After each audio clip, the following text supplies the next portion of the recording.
Good morning. It is Wednesday. We have made it to the middle of the week, and it's time for another edition of the Weather Desk. We're coming on about 10 minutes later than we normally start. That's because our station here, 13 News Now, serving Southeast Virginia, Northeast North Carolina, we did what we call a cybersecurity show. So we did an entire newscast completely offline in case there was ever any kind of cyber attacks. And after going through that exercise, took a little while to change over the studios. We are good to go with today's top weather headlines from around the region, across the country, and yes, around the world. We've got some really interesting stuff to tackle today. My name is Craig Moeller. I'm a meteorologist here at 13 News Now, again in Norfolk, Virginia, serving Virginia Beach, Hampton, Newport News, all of Southeast Virginia and Northeast North Carolina. Let's get into our weather headlines, what we're going to talk about today, some of the big topics. Wildfires continue to rage. Some wildfires out of control. We'll update you on where those hot spots are, where the smoke is headed.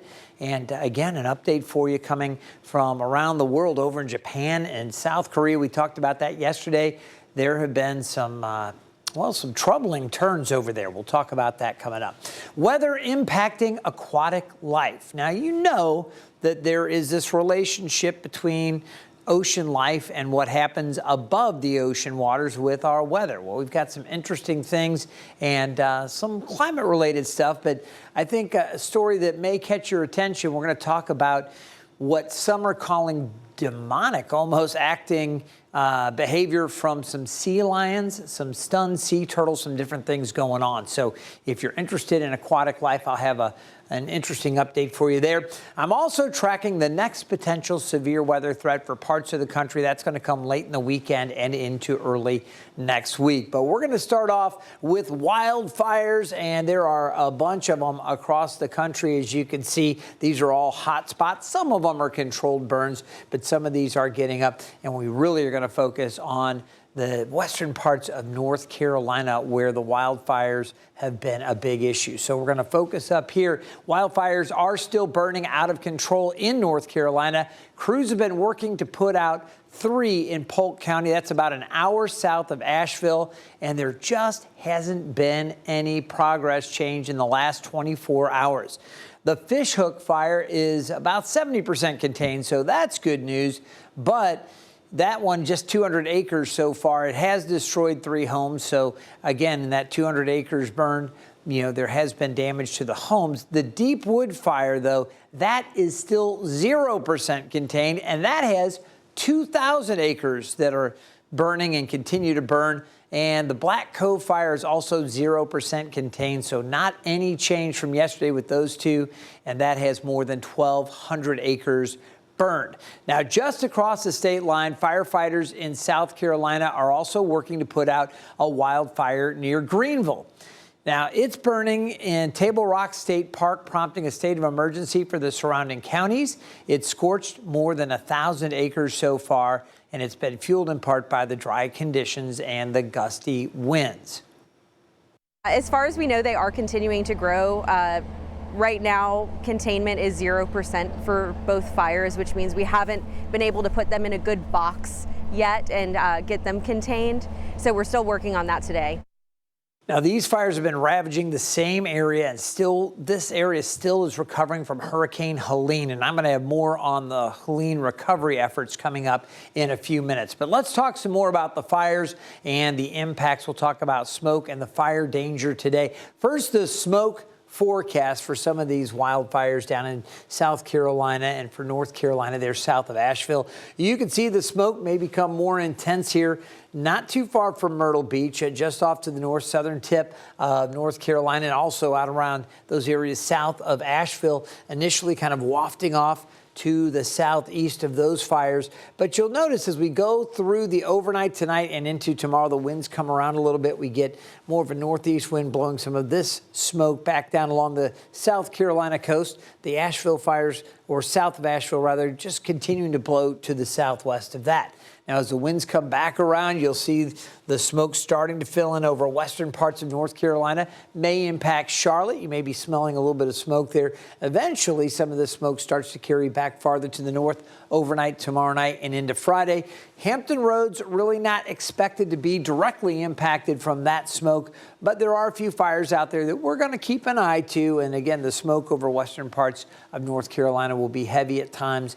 And again, we'll see that down across southern parts of central North Carolina as well. A lot to watch, a lot of fires burning back over East Texas and northeast Oklahoma. We were talking about that as well. So plenty to keep an eye to. And I do want to talk to you about the red flag warnings for the eastern U.S. So you can see there's an elevated fire danger back across New Mexico and parts of Wyoming. But these areas shaded in red, North Georgia into western parts of South Carolina and western North Carolina under red flag warnings. And we also have red flag warnings out towards the mountains here in western Virginia. We'll take a little closer look. You can see this includes Hagerstown and Martinsburg, Winchester. You think about areas out around Luray. They've got that high potential for fire danger with the winds out that way and the dry conditions. Stanton, Charlottesville, down through Lexington as you look a little farther to the south, Roanoke, Lynchburg, Danville, all included in that. And then, as I mentioned, Asheville on south, they have not only the wildfires that are burning, but the danger of additional potential burning issues. So red flag warnings are up for those areas. Now, as we take a look at the wildfire danger in general, these are little indices that are assigned to various cities specifically. And you can see how we go through the afternoon with Norfolk, Charlottesville, and Roanoke, those fire dangers increasing up to about a level 4. Charlotte gets there by this evening. So again, it's not as great in some of these specific cities, but out there, generally speaking, back towards the mountains where it's a little bit windier and down to the south where it's been dry, this continues to be a big threat. Now, I mentioned that we were going to talk about the North Carolina situation. Again, this is a heartbreaker because those fires down in North Carolina, well, it forced a man out of his home months because of Helene. This guy has been out for quite a while, and he's now facing a new challenge. The wildfires there in North Carolina burned down his home in Flat Rock just as he was preparing to return. Justin Berger with our sister station in Asheville has a closer look at the aftermath. Matthew Rogers bought his Flat Rock home more than 30 years ago. And you named it the Cabin of Hope, because one thing that strikes me about that line is what comes from Shawshank Redemption, the line, hope. Hope is a good thing, maybe the only thing, and no good thing ever dies. Helene cut him off from his Cabin of Hope for more than 5 months, washing away this bridge on Big Hungry Road. They'd walk to a footbridge, they'd climb up where the bridge was, and then someone would pick them up and drive 4 miles. So we just chose to stay in town. He and his wife Rosie lived in the basement of their downtown Hendersonville restaurant for 2 months. I was never late to work. Later, moving into a friend's apartment until the bridge reopened recently. Days later, Polk County caught fire. They were told not to return. Monday. And I woke up and went on Facebook because I'd been following the story, how close. I woke my wife up and I said, that's our house. There's our lake. The dock is still there, but the house it's gone. And then our fireman friend, Phil, called me and said, hey, buddy, I'm sorry. This is all that remains of the Cabin of Hope, a still smoking reminder of memories spanning generations reduced to rubble. The first thing that you'd wish you had is time, half an hour to get pictures of, and your scrapbooks of your grandparents that they were sent down to you, your family history, which I had, to pass on to the next generation. But it sounds like it's not about the actual walls, it's about what's in them. We know it's stuff. Well, it's the pictures. The memories. The memories. The Rogers' home is in an evacuation zone. They have not returned. We will survive because you're talking to me today. A goal now without a plan is just a wish. So I don't wish that it'll be rebuilt. I'll plan it. Good to hear his resiliency and his commitment to that. Again, this area just down to the south of Asheville. And again, it is heart-wrenching to you think about that. Displaced by Helene and then losing it in the wildfires. Very tough. We're going to take you overseas to Japan and South Korea. This was an area that we talked about yesterday. Again, also dealing with wildfires. They continue to battle them this morning. Thousands of people have been forced to evacuate southwestern Japan.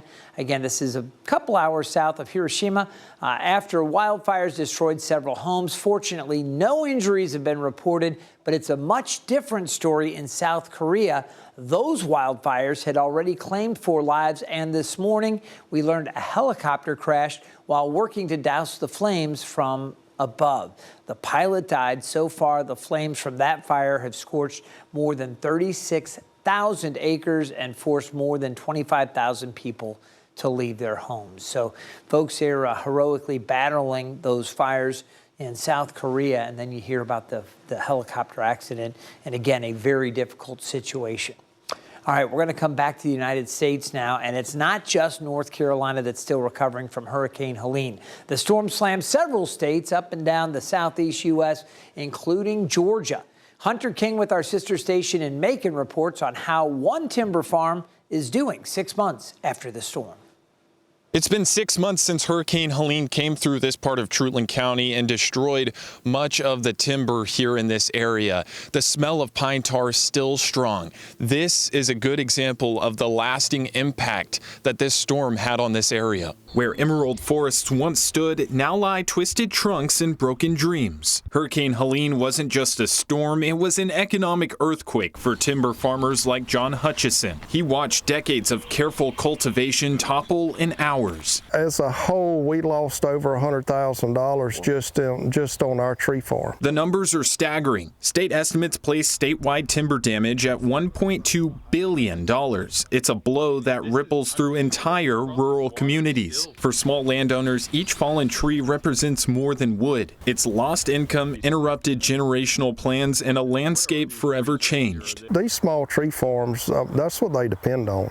Yeah. And it just got flipped upside down. Hutchison says salvage efforts have been painfully slow. Wet ground and damaged infrastructure mean much of the fallen timber will simply just rot. Of all of the acres that Hutchison owns, only a third could be reached for recovery. The rest, a potential total loss. We were able to salvage about 40 acres out of 126 acres, more than likely just going to rot. Government assistance offers a glimmer of hope. Federal programs are working to provide grants, but the process is slow and hasn't been approved yet by the Trump administration. The Forestry Commission now hurries to assist and clean up with increased wildfire risks from the storm's destruction. All right, it's another way, again, that, Helene has that impact, and they are lasting over much of the southeast, those areas hardest hit. So we'll continue to watch that and keep you updated. I want to take you over to the West Coast, where environmental changes in California are apparently having a negative effect on the behavior and health of some sea lions. Now, many of the animals have become extremely aggressive, and some have even called them demonic. Here's ABC's Andrew Dimber.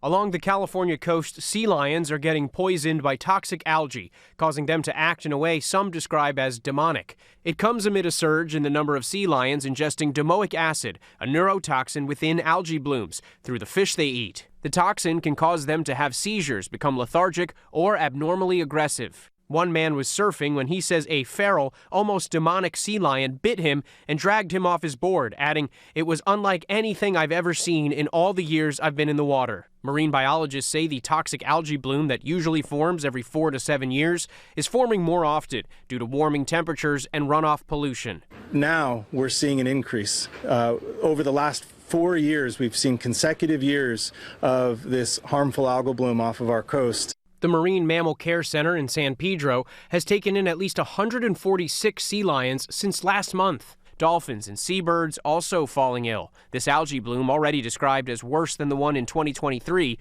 blamed for more than 1,000 sea lion deaths. What can the public do? Experts say do your part to create a better environment for marine life. We know that we've changed our ocean's chemistry through ocean acidification and the burning of fossil fuels. We can take this moment to decide we're going to make a difference and we're going to change.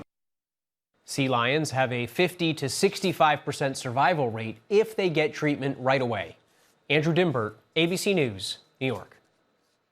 All right, so we go from the West Coast all the way up to the Northeast, and this is kind of interesting because some sea turtles rescued there in that part of the country off the coast of Massachusetts kind of found their way down to Louisiana in an unconventional manner. They were transported down there, and down in Louisiana, more than a dozen endangered sea turtles are getting back in the water. Take a look. An aquarium in Grand Isle released 15 Kemp's Ridley sea turtles into the Gulf this week. Now remember, they were rescued off the coast of Massachusetts last fall after getting cold stunned.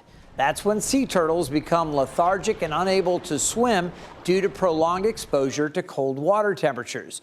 They were actually flown down to New Orleans to be rehabilitated. 13 more sea turtles are still recovering and will be released once they heal enough. All right, a little closer to home, we've been keeping a close eye on the cherry blossoms up in D.C. Beautiful as we take this live look there. You can see right along the tidal basin, the blooms really coming in. It is absolutely gorgeous. Again, we've got another shot for you from EarthCam, and you can see some of the trees are approaching the peak bloom. That means 70% of the blossoms are open, and it can last, again, several days, maybe up to 2 weeks. It's kind of weather dependent. If they get storms or very powerful winds and a lot of rain, it'll last a much shorter amount of time. The weather will strip those blooms. But the National Park Service has predicted this peak bloom beginning within the next day to two, and it will continue at least into the weekend. There will be chances for showers later on. Now, if you want to see the blooms in D.C., the Cherry Blossom Festival runs through April 13th, but I got to tell you, the colors coming in now, and it is going to be beautiful. You take a look at the forecast for Saturday up in D.C., 83. It's going to be warm. Warm in Richmond, 79, 82 in Charlottesville. At the Outer Banks, a little cooler, 69. But you do see there will be chances for showers coming in later on Sunday. And we're going to talk about a severe weather situation potentially coming together late Sunday into Monday as another storm system works across the country. So I'll have more on that in just a moment. Of course, it's not just cherry blossom season. More trees and flowers are blooming, and your allergies may be acting up. Or maybe they already are. Here's the pollen forecast. Tree pollen is still high. Yesterday, it was extreme here in Hampton Roads. Cedar, birch, and sycamore, all trees that are producing a lot of pollen.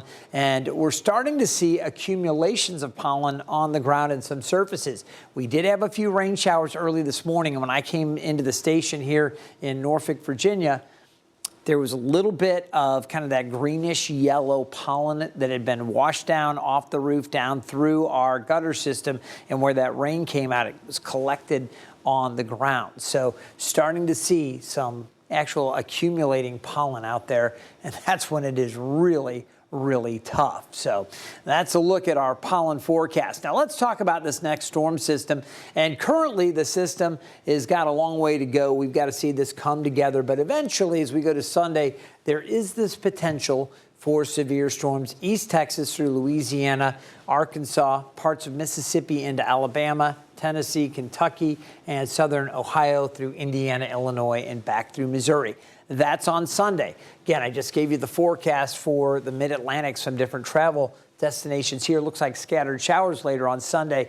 But Monday, that's when that severe weather threat will shift a little farther to the east. Now, this is not a guarantee. Chances for severe weather on Monday, about 15%. So this is one of those things that as we get within 2 to 3 days, we'll start to talk about level 1, level 2 threat, whatever it may or may not be, up to level 3, 4, 5. You know how it goes.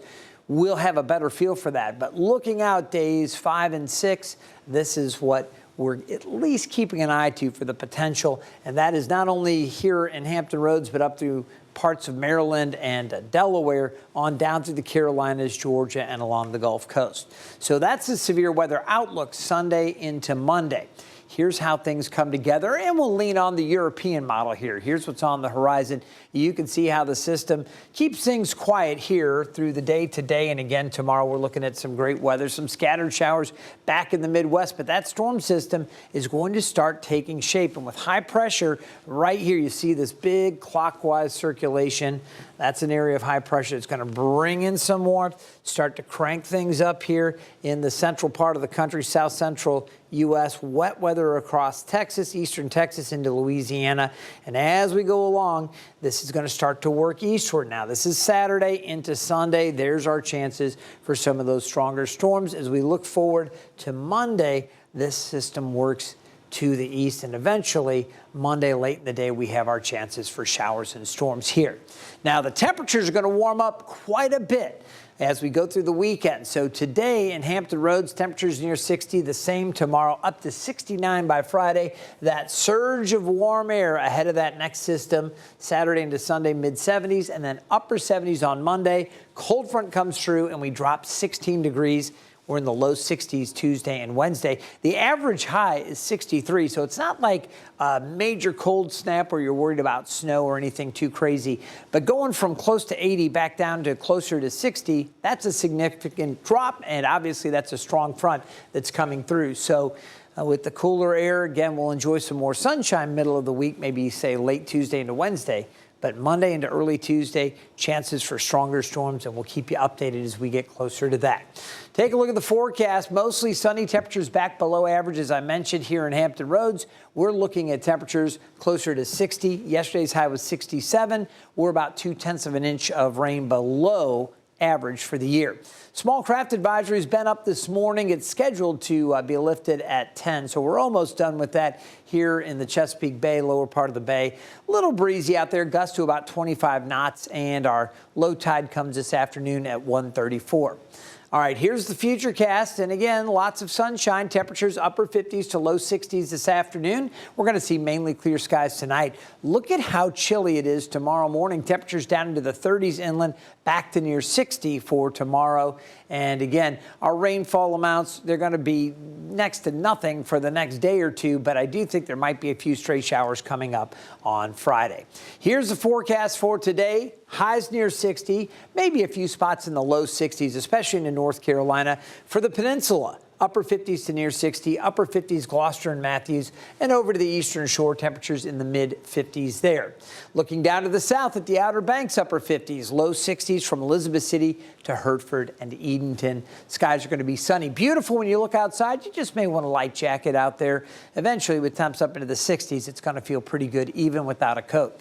41 the low tonight, 30s inland. I think some spots out towards I-95 could dip down lower 30s, maybe low to mid 30s, so it will be chillier away from the coast. Another cool day tomorrow at 60, but another mostly sunny day. We'll see some more clouds on Friday. That slight chance for a couple of stray showers there later in the afternoon. Don't think we'll see much. Saturday looks good, 75, and then afternoon showers, just rain showers on Sunday. We'll look for possible storms on Monday. The high Monday around 78, and then cooler after those morning showers. Move out on Tuesday. We'll see clearing late Tuesday into Wednesday.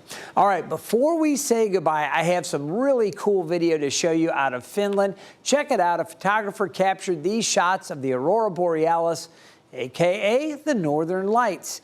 This show lasted for about 30 minutes over the Arctic Circle. Now, March is considered one of the best months to see them, so it's one of those things that you want to try to check out. And remember, you can always check out our forecast and stay up to date with everything going on weather-wise with the 13 News Now app. You can download it by using your smartphone to scan this QR code. You'll see the latest hourly forecast. Watch live whenever we have breaking weather or breaking news. We can stream live and give you special extended coverage, and you can check out all of our radars as well. So a lot of great information there. Hopefully you found this a pretty informative weather desk. We do it every weekday morning around 9 a.m. on the 13 News Now Plus app.